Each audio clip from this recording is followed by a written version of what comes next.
पवन तने संकट हरण मंगल मूर्ति रूप, राम लखन सीता सहित हृदय बसो स्वरूप। बोलिए रामचंद्र भगवान की जय। हिंदू प्रश्न उठता है कभी कभी कि हनुमान जी के अवतार कैसे हुए, हनुमान जी का जन्म कैसे हुआ। विचार करना, कई पूछते हनुमान जी कौन है, जिसको खुद का नहीं मालूम वो हनुमान जी के विषय में पूछ रहा है कि हनुमान जी कौन है। एक कथा हमेशा मुझे याद आती है, हम कथा में व्यासपीठ से कहते हैं कि ये पूछा यार हनुमान जी कौन है। हनुमान जी साक्षात शंकर हैं।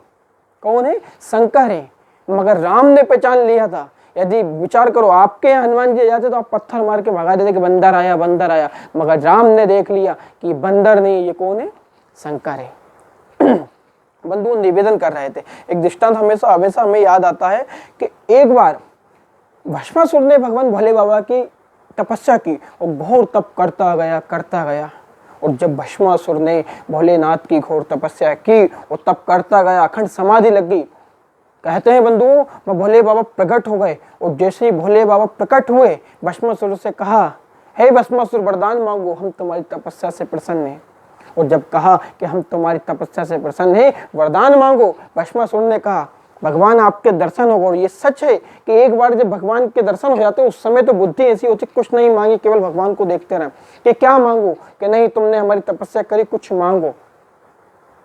तो भस्मासुर कहता है कि भगवान मुझे ऐसा वरदान दो कि मैं अमर हो जाऊं, कि नहीं अमरता का वरदान दे देंगे और कुछ मांगो, कि ऐसा कुछ दो कि मैं जिसके भी सर पर हाथ रख दूं वो भस्म हो जाए।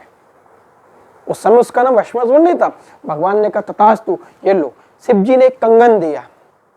क्या दिया? कंगन दिया। और कंगन दिया कि कंगन को धारण कर लो और तुम जिसके भी सिर पर हाथ रख दोगे वो भस्म हो जाएगा। अब भस्मासुर ने कंगन लिया और भस्मासुर तो कंगन लेके चल दिया। रास्ते में उसे नारद जी के दर्शन हुए।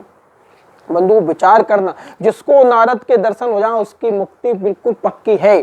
ध्रुव को दर्शन हुए, प्रहलाद को हुए, जहां वाल्मीकि जी को हुए, नारद जी के दर्शन मुक्तिदायक है।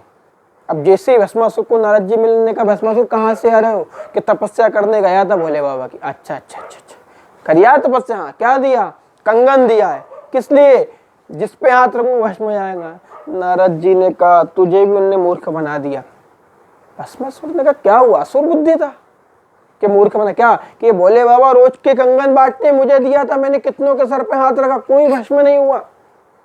कि नहीं, भोले बाबा ने तो कहा है कि मैं जिसके सिर पर हाथ रख दूंगा वो भस्म हो जाएंगे। अब आप विचार करना, नारद जी भस्मासुर के साथ आनंदित कीड़ा कर रहे हैं कि नहीं तू प्रैक्टिकल कर। कि कहाँ करूं प्रैक्टिकल? कि प्रैक्टिकल कर, किसी के सर पे हाथ रख और यदि भस्म हो जाए तो मानेंगे कंगर ओरिजिनल है। अब भस्मासुर ने कहा क्या करूं? नारद जी ने कहा एक काम कर, तेरी शादी होगी? कि नहीं हुई। वाह रे नारद जी, कितनी प्यारी बात है कि शादी नहीं हुई कि नहीं हुई, कि कोई स्त्री सुंदर चाहिए कि हाँ, कि कोई सुंदर स्त्री खोजो। नारद जी ने कहा स्त्री खोजने कहाँ जाए? भोले बाबा के बगल में कौन बैठी है? कि पार्वती। कि उनसे सुंदर स्त्री इस दुनिया में कोई है नहीं। सुंदरता को मुझे सुंदर करे माता साक्षात परम्बा जगदम्बा पार्वती। के काम कर, तू ये कंगन वाला हाथ भोले बाबा के सर पर ही रख दे और यदि भोले बाबा भस्म हो गए तो समझ लेना कंगन ओरिजिनल है। और बगल में पार्वती अकेली बैठी मिलेगी, फिर विवाह कर लेना।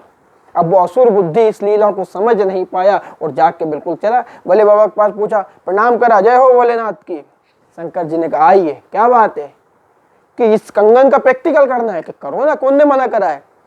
उन्होंने कहा ठीक है। गए भोले बाबा के पास में और जाके भोले बाबा के सर पे हाथ रख दिया। जैसे ही हाथ रखने वाले थे भोले बाबा अदृश्य हो गए वहां से।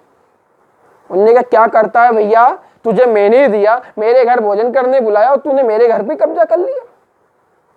उन्होंने कहा भोले बाबा मुझे विवाह करना, पार्वती से सुंदर कोई स्त्री नहीं है और विवाह करने के पहले आपको ही भस्म करूंगा। अब भस्मासुर भोले बाबा के पीछे लग गया। भोले बाबा जितने दुष्टों से परेशान नहीं थे, इतने अंधकासुर, वाणासुर, भस्मासुर भक्तों से परेशान थे। भोले बाबा भागे, भस्मासुर पीछे पीछे, आगे आगे भोले बाबा और पीछे पीछे भस्मासुर। वाह रे मेरे शिव शंकर, जिसके नाम से बेहोटी विलास से सृष्टि का लय हो जाता है, सृष्टि का संगार हो जाता है, वो आज लीला करते हुए आगे आगे भाग रहा है, वो भस्मासुर पीछे पीछे। भोले बाबा घबरा के कहते, जो अकौआ काय का पेड़ होता है जिसके फूल भोले बाबा को चढ़ते, उसके एक जो फल होता पिंडी टाइप, उसमें जाके भोले बाबा छुप गए। अब भस्मासुर ढूंढे। जब भोले बाबा को संकट में देखा, भोले बाबा ने भगवान श्री मर्यादा पुरुषोत्तम राम को याद करा, अर्थात श्री हरि को। श्री हरि प्रकट हुए, क्या बात है कि ये पीछे पड़ा हुआ है, क्या करूं, क्या आप जाने। उसी समय कहते हैं मेरे भोले बाबा ने पार्वती मोहिनी का रूप बनाया, और रूप बना के जब मेरे भगवान ने काम भी जिसके आगे लगा जाता है ऐसा रूप बनाया, वो भस्मासुर को नचाने लगे। नाचे नर मरकट की नाई और सबे नचावत राम गोसाई।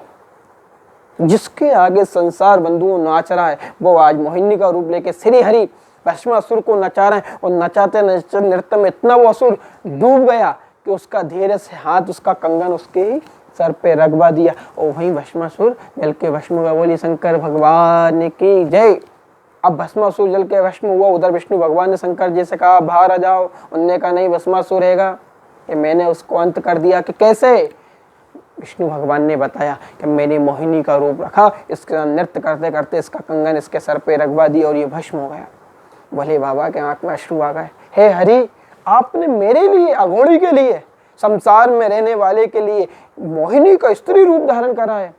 मैं भी आपको वचन देता हूँ, आज आपने मोहिनी रूप धारण करके मेरी रक्षा करिए, मैं आपके लिए ब्रह्मचारी का रूप धारण करके, और जब आपको आवश्यकता होगी तो मैं भी आपके सामने हाजिर हो जाऊंगा। और वही भोले बाबा आज ब्रह्मचारी का रूप रखे, साक्षात हनुमान जी बन के, अतलित बल धामम हेम शैलावदेम जितेंद्रिय बन के, वही भोले बाबा ब्रह्मचारी का रूप धारण करके आज राम जी की रक्षा कर रहे हैं। बंधुओं, ये भगवान की लीला है। हनुमान कौन? साक्षात शंकर हैं। हनुमान साक्षात शंकर ही हैं, जितेंद्रिय, ज्ञानेंद्रिय, बलवान है। इसलिए हनुमान चालीसा का नित्य पाठ करें। नित्य जो हनुमान चालीसा का पाठ करता है उसे हनुमान जी सिद्ध हो जाते हैं। और सिद्धि का अर्थ धर्म काम मोक्ष ये तो सब मिलता है। लिखा है ना, श्री गुरु चरण सरोज रज उर निज मन मुकुर सुधार, बड़न रघुबर बिमल जसु जो दायक फल चार। चार फल मिलते हैं राम गुण गाने से, हनुमान चालीसा करने से। चार क्या है? अर्थ धर्म काम मोक्ष सब मिलता है। इसलिए हनुमान चालीसा का नित्य पाठ करें और हनुमान